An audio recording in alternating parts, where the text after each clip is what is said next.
the Attorney General Cynthia Coffman defended her position this week to meet with Colorado Republican Party Chair Steve House over allegations that she and other lawmakers were threatening to blackmail him.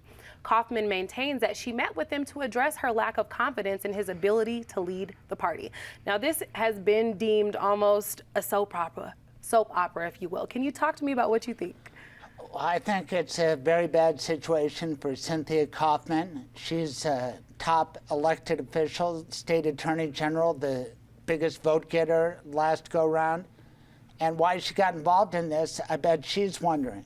Her interview with Sean Boyd was a tough one. I think you could have picked easier interviewers than Sean Boyd, who asked her, what about you? Do you need to resign? And then there have been claims that they've gone to prosecutors' offices claiming extortion. Let me tell you, nobody's really been prosecuted under Colorado's criminal extortion law for quite a while. There's a case called Wimbush in which a guy who worked for mortuaries sold funeral plans on commission, felt that he didn't get proper commission, and then there was a party for the boss where a male stripper appeared. This guy took pictures and he said, unless you pay me, I'm going to release these pictures.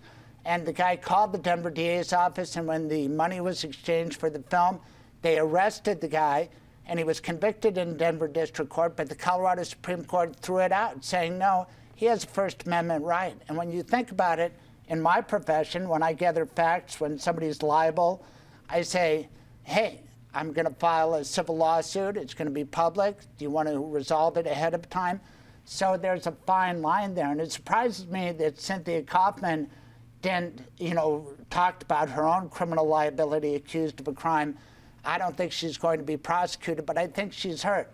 Now, Tom Tancredo, who seems to be around all these situations, sort of like a black widow spider, I mean, it's just amazing the things he gets tangled up in. And this is what I call the great Colorado implosion of the GOP. It comes at a bad time.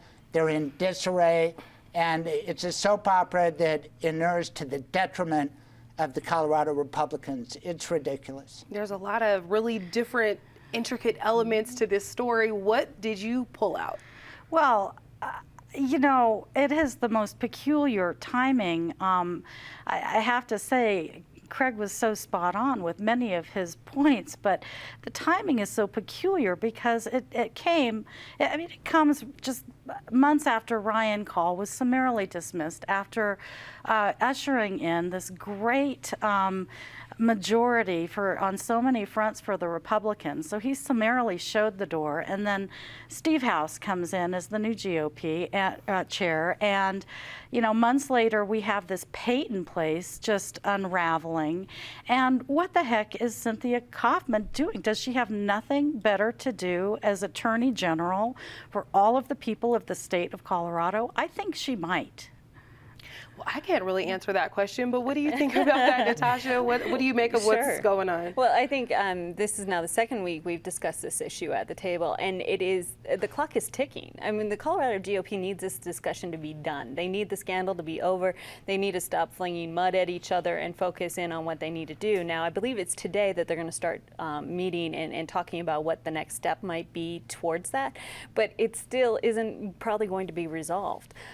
So we're still possibly looking at least another week in the news cycle. So what impact could this already start to have on both local GOP races, but also national GOP races in Colorado? And that's what they should be most concerned with right now. Maybe not the accusations back and forth.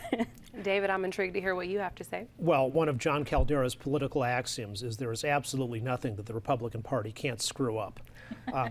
He says it a little more colorfully, but that's the gist. It's Progress Now. What a misnamed organization, sent a letter to Denver District Attorney Mitch Morrissey saying, hey, how about you open an investigation on Cynthia Coffman for blackmail and extortion?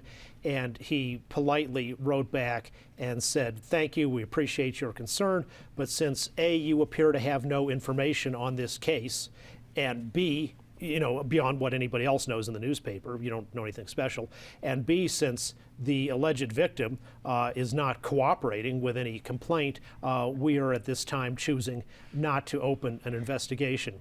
Colorado Pulse, which certainly, if you enjoy bile, provides the most reliable quantity of that in the state, has been running these pictures of Mike and Cynthia Coffman in like House of Cards style stuff, which is, kind of funny in its own way. But then the surprising thing is, of course, a year from now, they will be going all out in their slavish devotion to Hillary and Bill Clinton, on whom House of Cards was actually based, except they had to tone down some of the stuff in the Bill and Hillary real life because it seemed too improbable to put on a fictional show.